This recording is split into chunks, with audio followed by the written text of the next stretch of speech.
हिमाचल कांग्रेस के नेताओं की दिल्ली दौड़ को लेकर बीजेपी नेताओं की टिप्पणी पर हमीरपुर जिला कांग्रेस के कार्यकारी अध्यक्ष कुलदीप पठानिया ने करारा जवाब दिया। कुलदीप पठानिया ने कहा कि बीजेपी को कांग्रेस का फोबिया हो गया है। महंगाई की बात करें या फिर बेरोजगारी की बात करें, हर बात में बीजेपी नेता कांग्रेस पार्टी को ही दोषी ठहराते हैं।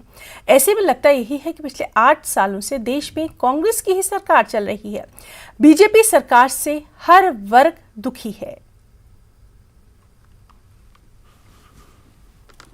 यह है, इन्होंने कोई काम नहीं करना है, कोई वायदा पूरा नहीं करना है। चुनावों के वक्त इन्होंने ऐसे वायदे कर देने हैं। 2 करोड़ नौकरियों का उनका कुछ नहीं किया है, 15 लाख का कुछ नहीं किया है।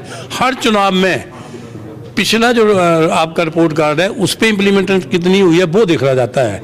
लेकिन इस बारी इस जो आज वर्तमान सत्ता में सरकार है, इसका कोई पिछले चुनाव का कोई आगे हिस्सा नहीं बोला जाता है कि हम ये करके आए हैं, विकास करके आए हैं। अब कौन सा विकास किया है? आज महंगाई चरम सीमा पे है।